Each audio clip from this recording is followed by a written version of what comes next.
ఆరోగ్యవంతమైన సమాజ నిర్మాణం యోగాతోనే సాధ్యమని ఆంధ్రప్రదేశ్ రాష్ట్ర మంత్రి కొల్లు రవీంద్ర అన్నారు. అంతర్జాతీయ యోగా దినోత్సవం సందర్భంగా మచిలీపట్నం పోలీస్ పెరేడ్ గ్రౌండ్స్ లో నిర్వహించిన యోగా కార్యక్రమంలో మంత్రి రవీంద్ర పాల్గొన్నారు. జిల్లా కలెక్టర్ డికే బాలాజీ, జిల్లా ఎస్పీ అద్నాన్ నయీం అస్మీలతో కలిసి యోగాసనాలు వేశారు. ప్రతి ఒక్కరి జీవితంలో యోగా ఒక భాగం కావాలని మంత్రి రవీంద్ర కోరారు.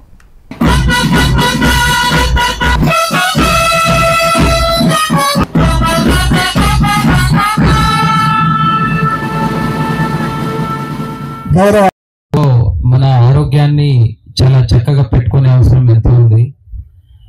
కోవిడ్ తర్వాత ఎవరి ఆరోగ్యాల్లో లోపల ఏమేమి జరుగుతుందో ఎవరికి తెలియదు. యాక్చువల్లీ సో చాలా వరకు సడన్ గా ప్రమాదాలు జరిగేది చూస్తూనే ఉన్నాము. చాలా పెద్ద పెద్ద సెలబ్రిటీలు, పెద్ద పెద్ద వాళ్ళందరికీ కూడా సో సడన్ గా వాళ్ళు కోల్పోవడము, ప్రమాదం జరిగిపోవడం అంతా జరుగుతుంది.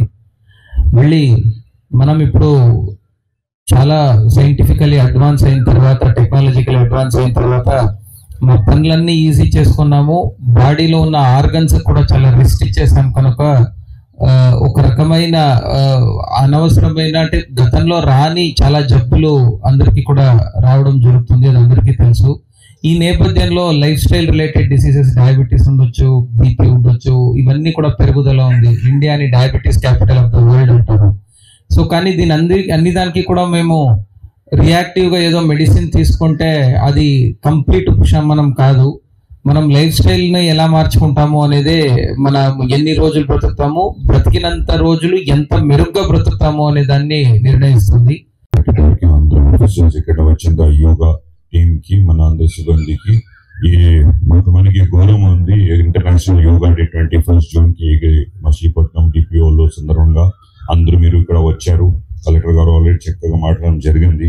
So again we're going back to our older civilization. ఈ యోగా చాలా నుంచి 5,000-6,000 ఇయర్స్ నుంచి ఉంటారు.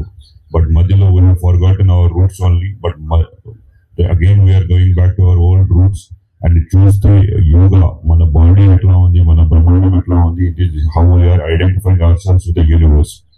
అది చూస్తే ఆల్ దీస్ ఆరోగ్యం సరిగా హెల్త్ చూస్తే ప్రతిరోజు yoga if we are doing it, certainly it will help us. నేను కూడా ఈ రోజు నుంచి ఒక సంకల్పం చేస్తాను కి I will practice every day. Definitely all of us are busy, but ఒక్కొక్క రోజు ఒక్కొక్క కంట్రోల్ చూస్తే it can be definitely possible. ఇప్పుడు అందరూ చూసారు మంత్రి గారు, he is certainly busy among all of us, but ఇప్పుడు చూస్తే మంత్రిగా all asanas he was doing very perfectly. So definitely when he can take out time, all of us can take out our time for our body, for our health, for family. మరి ఈ కార్యక్రమానికి వచ్చేసిన జిల్లా collector గారికి, SP గారికి, అదేవిధంగా DRO గారికి, national SP గారికి, అందరికి కూడా వేదికలు అలంకరించిన పెద్దలందరికీ, అలాగే ఈరోజు ఈ యోగా కార్యక్రమం నిర్వహించినటువంటి నిర్వాహకులకి, ఈ కార్యక్రమం ఇచ్చేసిన పెద్దలకి అందరికి కూడా పేరు పేరున నమస్కారాలు. మరి మన సనాతన ధర్మంలోనే అనాది నుంచి వస్తున్నటువంటి ఒక క్రియ, అదే ఈ యోగా. 2014 సంవత్సరంలో మరి ప్రధానమంత్రి నరేంద్ర మోడీ గారు దీన్ని ఇంటర్నేషనల్ లెవెల్లో గుర్తింపుకోవాలని చెప్పి యునైటెడ్ నేషన్స్కి సిఫార్సు చేయటం. దాని మీద ఎందుకంటే ప్రపంచవ్యాప్తంగా కూడా యోగాకి ప్రాధాన్యత పెరిగింది. ఇప్పుడు జిమ్కి వెళ్తే కేవలం మనం ఫిజికల్ ఎక్సర్సైజ్ ఉంటుంది, కానీ యోగాలో ఫిజికల్ ఎక్సర్సైజ్తో పాటు మెంటల్ ఎక్సర్సైజ్ కూడా అది ఒక యోగాలోనే సాధ్యం అవుతున్నది ఇవాళ ప్రపంచం అంతా కూడా గమనించారు. అందుకనే కాకినాడ జిల్లా ఏలేశ్వరంలోని షిరిడి సాయిబాబా మెట్ట వద్ద యోగా దినోత్సవ వేడుకలు జరిగాయి. యోగా గురువులు జక్కా లక్ష్మీ ప్రసాద్, గునిశెట్టి శ్రీనివాసరావు ఆధ్వర్యంలో యోగా కార్యక్రమం నిర్వహించారు. ఈ సందర్భంగా యోగా విద్యార్థులతో పలు ఆసనాలు వేయించారు. యోగా యొక్క ప్రాముఖ్యతను వివరించారు.